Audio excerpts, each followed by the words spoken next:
Dear students, the question number 10th of NCERT, laws of motion, and the statement is a body of mass 0.4 kg moving initially with a constant speed of 10 meter per second to the north is subject to a constant force of 8 Newton directed towards the south for 30 seconds.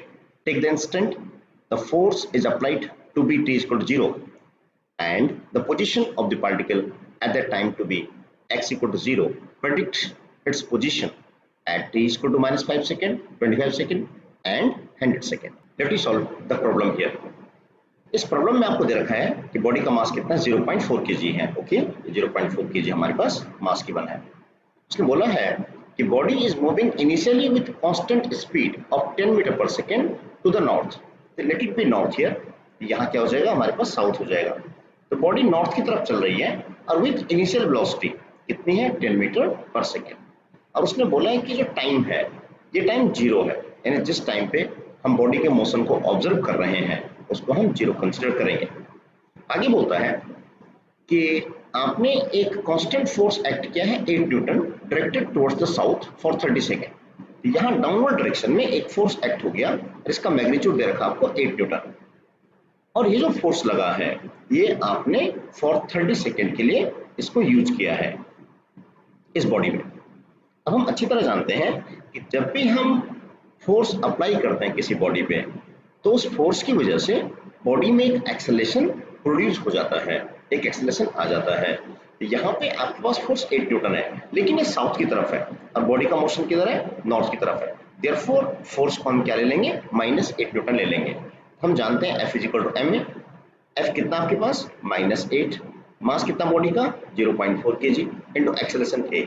ए कितना हो जाएगा, -8 over 0.4. It comes out to be -80/4. Solve करेंगे acceleration comes out to be -20 metre per second square. लेकिन आपने ध्यान रखना है कि ये जो एक्सेलरेशन है ये तभी तक एक्ट करेगा जब तक कि फोर्स एक्ट कर रहा है. It means it will be acting for t is equal to 0 to 30 second. यानी इसी टाइम गैप में एक्सेलरेशन एक्ट करेगा 0 से लेकर के और 30 सेकेंड तक.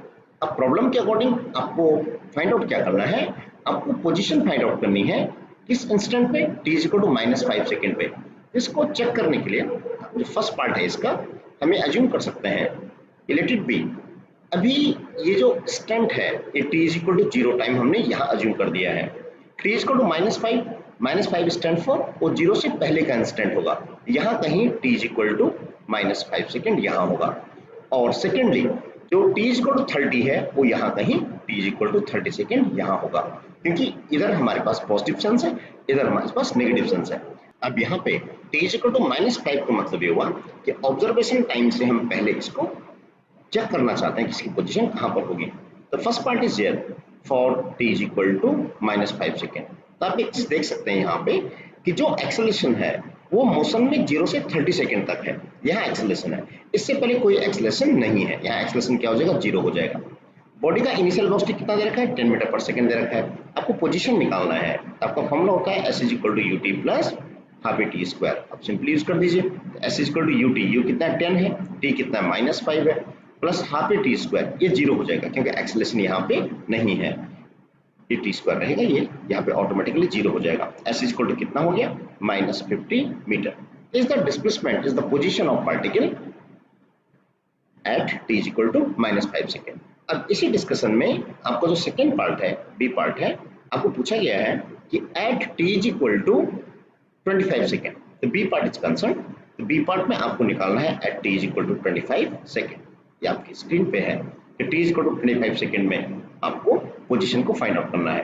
तो इस पॉइंट को जब बहुत केयरफुली हम देखेंगे तो हम अच्छी तरह से समझ जाएंगे कि जब t is equal to 25 है तो t is equal to 30 यहाँ पर है, तो t is equal to 25 यहाँ कहीं होगा. तो जब 0 से लेकर 25 सेकेंड तक की हम बात करेंगे तो यहाँ पे डेफिनेटली हमारे पास एक्सेलरेशन ए एग्जिस्ट करेगा. इस मोशन के लिए 25 सेकेंड के लिए आपके पास इनिशियल वेलोसिटी कितनी गिवन है, 10 मीटर पर सेकेंड है. एक्सेलरेशन कितना गिवन हो गया, -20 मीटर पर सेकेंड स्क्वायर. वो हम यहाँ से चेक कर चुके हैं. और टाइम कितना आपके पास, इट इज एट 25 सेकेंड. अब आपको डिस्प्लेसमेंट निकालना है, पोजीशन निकालनी है. तो आपका फॉर्मूला होता है S is equal to ut plus half a t square आप यूज कर दीजिए। यहाँ से वैल्यू पुट करके आपका आंसर आ जाएगा। यू कितना है 10, टी कितना है, it is 25 plus half A is -20 into T square is here 25 into 25। आप इसको सॉल्व कर दीजिए, ये हो जाएगा 250, इट इज हियर माइनस 10 हो जाएगा यहाँ पे, इट इज हियर 10 इंटू 625। आप देखेंगे यहाँ से s is equal to minus of 6000 metre, that is equal to -6 kilometer. It will be the position of particle at the instant of t is equal to 25 second. Third part of the problem is, third part में आपको निकालना है कि जब t is equal to 100 second हो जाएगा उस time पे पार्टिकल की पोजीशन क्या होगी। तो जब हम t is equal to 100 second की सिचुएशन को देखते हैं तो यहाँ पे हमारे पास मोशन के अंदर दो टाइप का मोशन यहाँ पे रहेगा। एक तो आप अच्छी तरह देख रहे हैं कि 0 से लेकर 30 तक यहाँ तक फोर्स एक्ट हो रहा है, इट मींस यहाँ पे एक्सेलरेशन एग्जिस्ट कर रहा है और इसकी वैल्यू आपने कैलकुलेट की है -20 मीटर पर सेकेंड स्क्वायर। लेकिन इसके बाद 30 सेकेंड के बाद इसमें कोई एक्सेलरेशन नहीं है, एक्सेलरेशन क्या हो जाएगा, 0 हो जाएगा। इसका मतलब जब आप 100 सेकेंड के लिए डिस्कस करेंगे तो आपको 100 सेकेंड को दो पार्ट्स में डिवाइड करना पड़ेगा, up to 30 second plus 70 second. इन दोनों टाइम के लिए हम अलग अलग इसको डिस्कस करेंगे। तो जब हम 30 सेकेंड के लिए डिस्कस करेंगे, let it be t1 is equal to 30 second in this third part. इस टाइम तक जब तक 30 सेकेंड है हमें अच्छी तरह से पता है कि यहाँ पे सिस्टम के अंदर एक फोर्स एक्ट कर रहा है जिसकी वजह से एक्सेलरेशन एग्जिस्ट कर रहा है, उसका वैल्यू कितना है -20 मीटर पर सेकेंड स्क्वायर। और आपके पास इनिशियल वेलोसिटी कितना गिवन है 10 मीटर पर सेकेंड, क्योंकि हम मोशन को यहाँ से स्टार्ट कर रहे हैं अप टू 30 तक। तो इस ड्यूरेशन में जो पोजीशन रहेगा फाइनली वो कितना हो जाएगा, S1 is equal to ut1 plus half a t1 square. S1 is equal to ut1, u कितना गिवन है आपको 10, t1 इज 30 प्लस हाफ ए कितना गिवन है आपको -20 into t1 square is 30 into 30। आप इसको सॉल्व कर दीजिए, it comes out to be 300, ये हो जाएगा -10 and it comes out to be 900 and it become S1 is equal to minus of 8700 metre. ये हमारे पास S1 डिस्प्लेसमेंट आ गया for time t is equal to 30 second. ये आपने जो फर्स्ट पार्ट था इसका 30 सेकेंड का ड्यूरेशन था, वहां तक आपने डिस्प्लेसमेंट को सॉल्व कर दिया है। अब आपको इस प्रॉब्लम को नेक्स्ट पार्ट के लिए डिस्कस करना है। नेक्स्ट पार्ट हमारा स्टार्ट होता है 30 सेकेंड टू 100 सेकेंड। यहाँ पे आपको एट 30 सेकेंड यहाँ पे जो वेलोसिटी होगी, अब वो नेक्स्ट पार्ट के लिए इनिशियल वेलोसिटी का काम कर लेगा। ये जो वेलोसिटी होगी तो आपको यहाँ पे वेलोसिटी कैलकुलेट करना पड़ेगा, क्योंकि यहाँ पे इनिशियल वेलोसिटी कितनी है 10 मीटर पर सेकेंड है और ये एक्सेलरेटेड मोशन है। तो एक्सेलरेशन का मतलब है कि डेफिनेटली वेलोसिटी चेंज होगा। अब न्यू वेलोसिटी कितना हो जाएगा 30 सेकेंड पे, वो हम यहाँ से निकाल सकते हैं v is equal to u plus 80 से। तो v is equal to u कितना है 10 है plus a is -20 and t कितना गिवन है हमें 30 गिवन है। It comes out to be 10 minus 600 and that comes out to be 590 metre per second minus में। तो ये जो वेलोसिटी होगी जब हम 30 सेकेंड टू 100 सेकेंड पढ़ेंगे, इस टाइम ड्यूरेशन के लिए हमारे पास जो इनिशियल वेलोसिटी होगा वो 30 सेकेंड पे होगा। तो इनिशियल वेलोसिटी कितना हो गया यहाँ पे -590 मीटर पर सेकेंड और हमारे पास एक्सेलरेशन कितना है 0, क्योंकि आपको अच्छी तरह से पता है एक्सेलरेशन प्रॉब्लम में तब तक होता है जब तक फोर्स एक्ट हो रहा हो। इस प्रॉब्लम में जो फोर्स एक्ट हो रहा है वो 30 सेकेंड तक एक्ट हो रहा है, यहाँ कोई फोर्स नहीं है। अगर फोर्स 0 है तो एक्सेलरेशन भी क्या हो जाएगा 0 हो जाएगा। और आपके पास यहाँ पे जो टाइम है वो टाइम कितना है 70 सेकेंड का टाइम हमारे पास है, क्योंकि 30 टू 100 सेकेंड कितना हो जाएगा, this time comes out to be 70 second.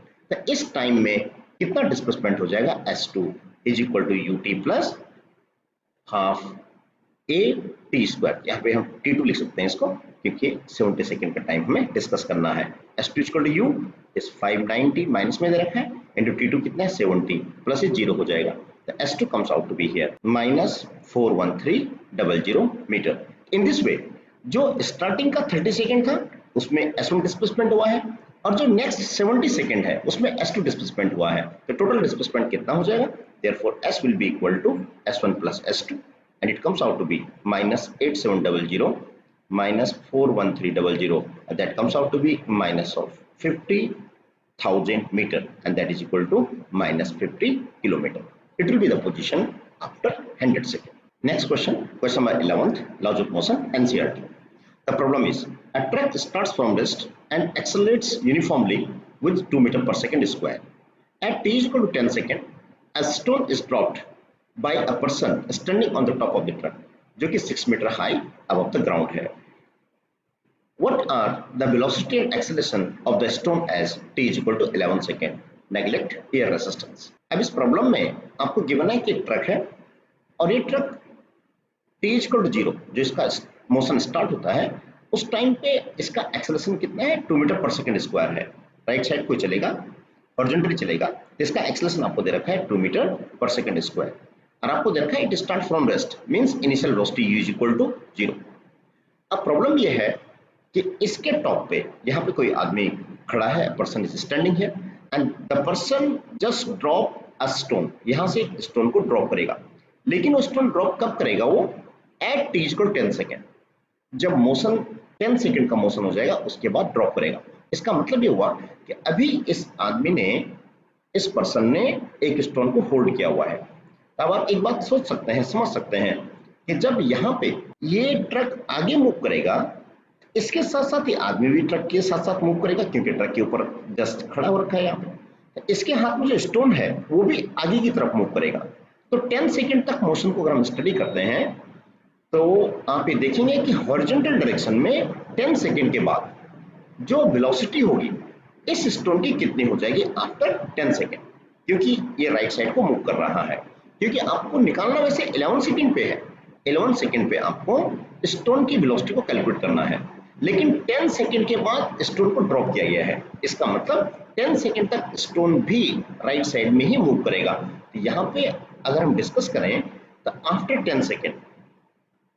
10 second आप ये देखेंगे कि जो वेलोसिटी होगी ट्रक की वो कितनी हो जाएगी, वो वेलोसिटी हो जाएगी v is equal to u plus at. आपको गिवन है इट स्टार्टिंग फ्रॉम रेस्ट है, a कितना दे रखा है, 2 दे रखा है, टाइम कितना है 10 है, तो आपका आंसर कितना आ गया 20 मीटर पर सेकेंड. लेकिन ये जो वेलोसिटी है ये एक्स एक्सिस में रहेगी, यही वेलोसिटी स्टोन को मिल जाएगी. Means t is equal to 10 second पे जब स्टोन को यहाँ से ड्रॉप किया गया था, यहाँ पर आप समझ सकते हैं ये ट्रक है, अब यहाँ से लेके यहाँ तक का जो टाइम है, ये टाइम यहाँ से यहाँ तक 10 सेकेंड हो गया है. यहाँ से लेके यहाँ तक का टाइम कितना हो गया, ये 10 सेकेंड हो गया है. अब जब 10 सेकेंड टाइम पूरा हो गया है, अब यहाँ से स्टोन को ड्रॉप किया जाएगा, तो उस टाइम पे एक्स एक्सिस में जो वेलोसिटी है वो आपने कैलकुलेट कर दी, कितनी है 20 मीटर पर सेकेंड है एक्स एक्सिस में. अब जैसे हमने स्टोन को ड्रॉप किया, डाउनवर्ड ड्रॉप किया जाएगा, ड्रॉप करने के बाद अब स्टोन फ्रीली फॉलिंग में आ जाएगा, मींस अब स्टोन का मोशन हो जाएगा वाई एक्सिस में. जब वाई एक्सिस में मोशन होगा तो आप समझ सकते हैं कि इस पे जो एक्सेलरेशन होगा वो acceleration due to gravity G काम करेगा. जी की वैल्यू आप 10 ले सकते हैं, 10 मीटर पर सेकेंड स्क्वायर.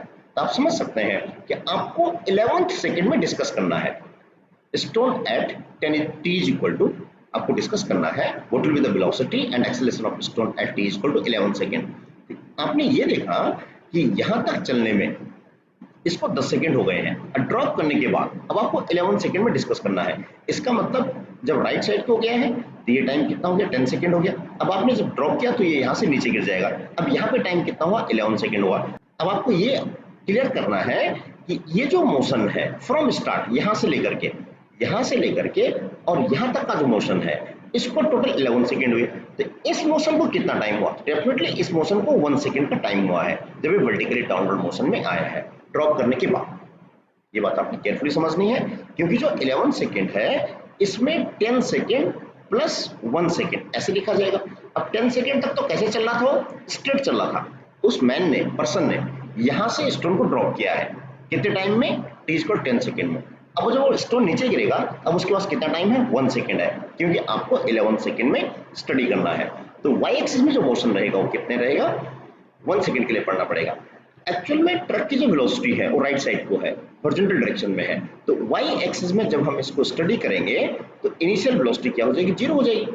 तो फाइनल वेलोसिटी कितनी हो जाएगी वो हम जानते हैं, vy is equal to uy plus gt. uy कितना है 0, g कितना है 10, टाइम कितना है 1 सेकेंड. तो vy कितना आ गया हमारे पास 10 मीटर पर सेकेंड आ गया है. तो आपने देख लिया कि 11 सेकेंड में वाई एक्सिस में जो वेलोसिटी रहेगी वो क्या रहेगी, 10 मीटर पर सेकेंड रहेगी, और एक्स एक्सिस में वेलोसिटी हम ऑलरेडी डिस्कस कर चुके हैं, वो कितनी है, 20 मीटर पर सेकेंड है। इन दिस वे अब जो हमारे पास स्टोन है उसकी दो वेलोसिटीज हो जाएंगी, एक तो एक्स एक्सिस की हो जाएगी, ये वी एक्स हो जाएगी, और एक वाई एक्सिस की हो जाएगी, वी वाई। तो इनका रिजल्टेंट कितना होगा, यही आपको पूछा गया है, यही आपको कैलकुलेट करना है। तो आप समझ सकते हैं यहाँ से इनका रिजल्टेंट ये हो जाएगा, this velocity v and this velocity v will be equal to under root of, आप देख सकते हैं v x square plus v y square, कितना हो जाएगा, it comes out to be under root of v x square कितना है 20 square हो जाएगा, plus v y square 10 square, it comes out to be v is equal to under root of 400 plus 100 500 हो जाएगा, that comes out to be 10√5 metre per second. ये इसका magnitude आ गया। अब आपको बताना है एक्सेलरेशन। जब पर्सन ने इसको यहाँ से ड्रॉप कर दिया है तब ये फ्रीली फॉलिंग है, इसका मतलब 11 सेकेंड की पोजीशन पे इसका जो एक्सेलरेशन होगा वो एक्सेलरेशन कितना होगा, g के बराबर होगा, it will be acceleration due to gravity that is equal to 10 metre per second square. इसी प्रॉब्लम में ये वेलोसिटी का आपने मैग्नीट्यूड निकाला है, तो थोड़ा सा हम ये देख लेंगे कि इसकी डायरेक्शन क्या होगी। इसका डायरेक्शन आप यहाँ से ये थीटा आप निकाल सकते हैं, तो आप समझ जाएंगे ये कितना आपके पास वी वाई यहाँ पे दे रखा है, ये वी एक्स ये हो गया, टेन थीटा कितना हो जाएगा डायरेक्शन में, द डायरेक्शन के लिए tan theta comes out to be perpendicular upon base v y upon v x. V y कितना आपके पास, it is 10, v y is 20, that comes out to be half, तो थीटा कितना हो जाएगा, टेंजेंट इनवर्स ऑफ हाफ। ये इसकी direction हो गई, ये वेलोसिटी का मैग्नीट्यूड हो गया और इसका एक्सेलरेशन हो गया, is the answer here. Next question, question number 12 is here. A bob of mass 0.1 kg hung from the ceiling of a room by a string 2 meter long is set into oscillations. The speed of bob at its mean position is 1 meter per second.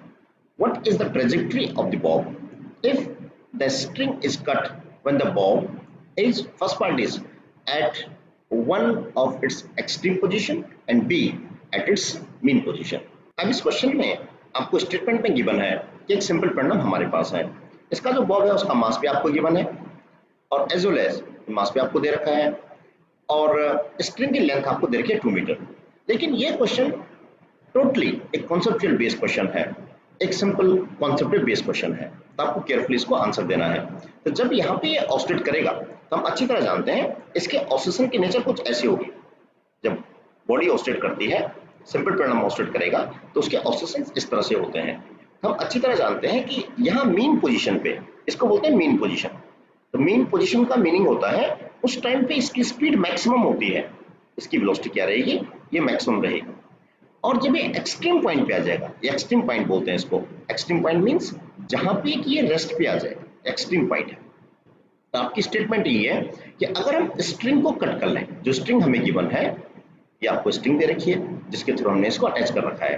अब वो problem में पूछता है कि हमने इस string को यहां से कट कर दिया है, तब at one of its extreme position, या तो चाहे वो यहाँ पे हो या फिर यहाँ पर हो, यहाँ पर अगर हम इसको कट करते हैं तो व्हाट विल यू ऑब्जर्व, तो यहाँ से अगर ये स्ट्रिंग कट हो गया तो आप समझ सकते हैं एक्सट्रीम पॉइंट पे इसकी वेलोसिटी जीरो है। बड़े केयरफुली देखिएगा, वेलोसिटी जीरो का मतलब ये रेस्ट पे है।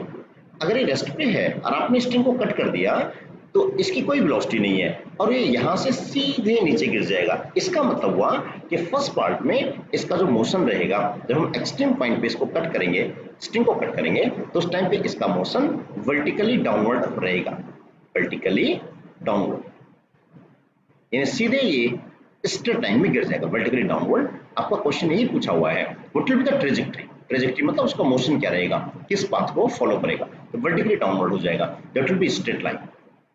और अंडर ग्रेविटी,